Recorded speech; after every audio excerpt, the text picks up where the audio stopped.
Bonjour à tous. Donc moi je vais vous parler de quelques what the fuck et bizarreries qu'on peut trouver dans le langage PHP. Je sais pas s'il y a beaucoup de développeurs dans la salle. Ouais. Il y a des développeurs PHP. Ah quand même cool. Premier what the fuck, quand on rentre la trompe de l'éléphant, la mascotte de PHP, on obtient un cochon. Je sais pas si on peut en conclure quelque chose, mais...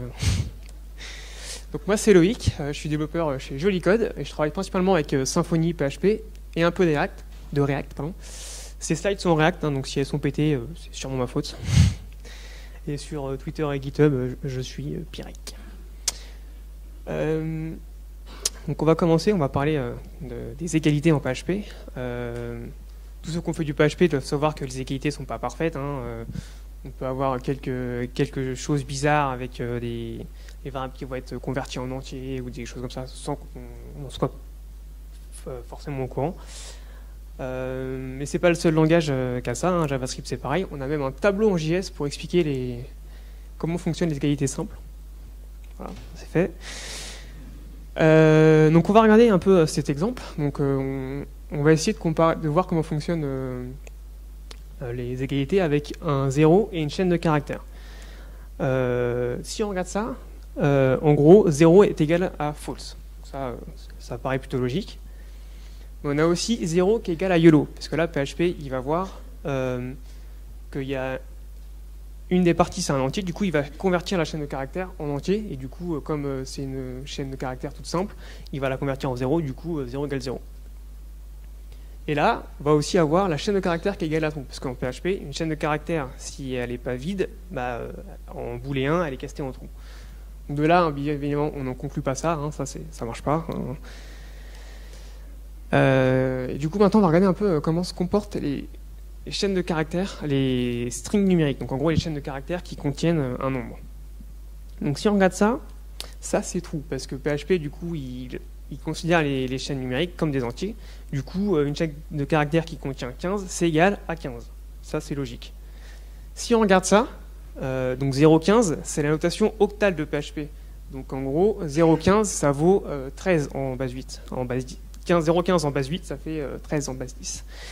Ça marche pas, parce que PHP ne considère pas la notation octale dans les strings numériques. Si on regarde ça, du coup, vu qu'il ne considère pas la notation octale, 0,15, il va le caster en entier. Donc ça, on a bien 0,15 qui est égal à 15. Mais si on regarde ça, là, c'est égal. Parce que du coup, PHP, il voit deux chaînes numériques, du coup, il les caste en entier.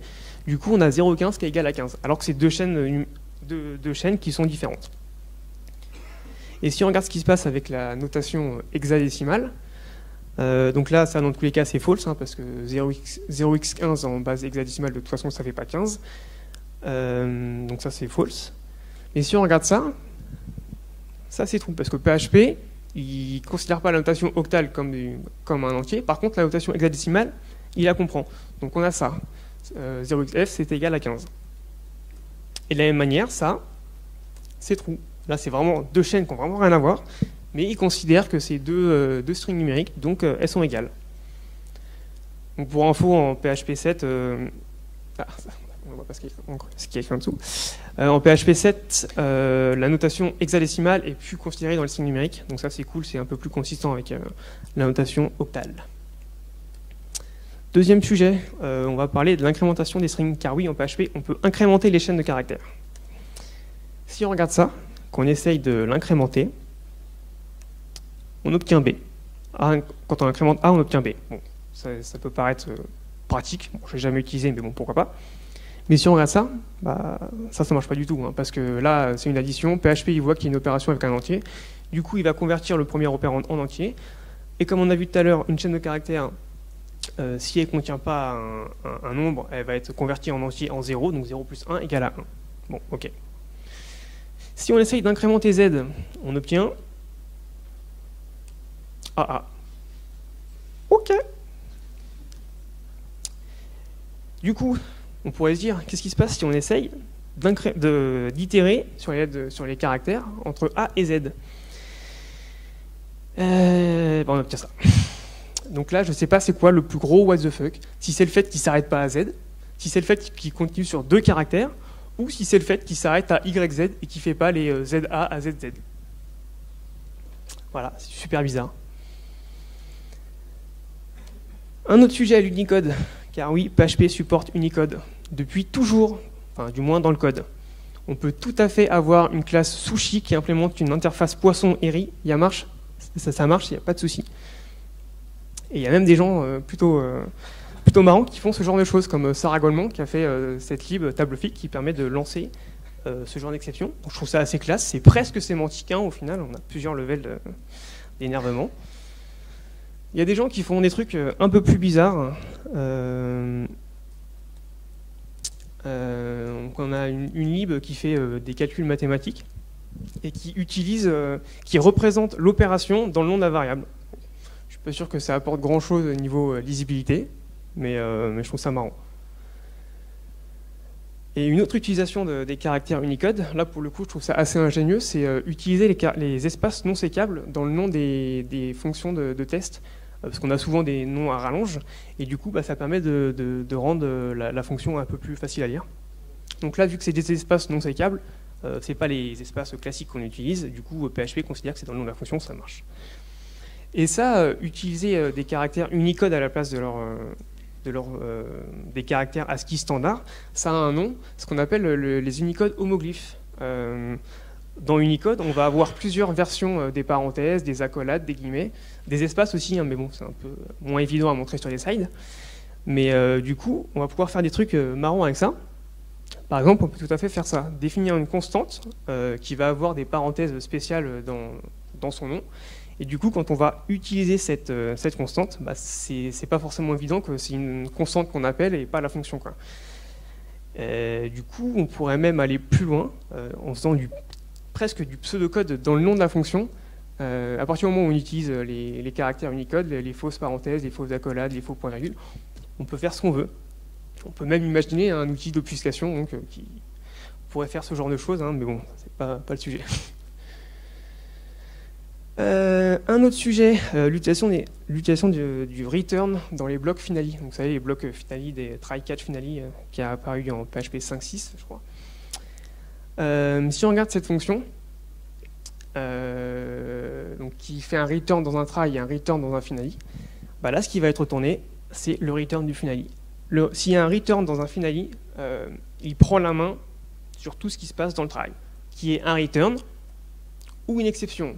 Là, l'exception, vous n'en aurez aucune trace, vous pouvez la prendre, vous la mettez à la poubelle, hein. Vous n'aurez que le return du finali. Donc il faut faire attention, vaut mieux éviter les returns dans les finali. On va parler d'immutabilité maintenant.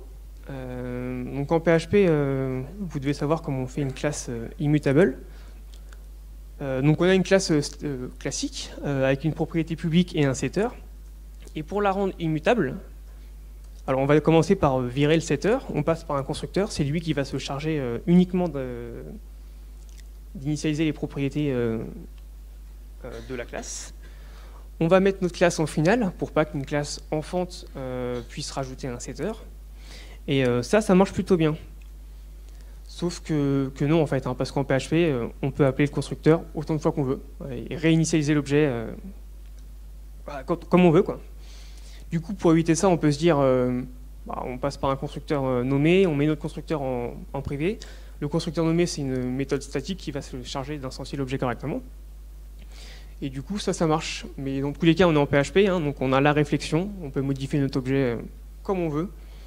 Donc, faut bien se dire que l'immutabilité en PHP, c'est pas possible, hein, c'est vraiment dans la tête.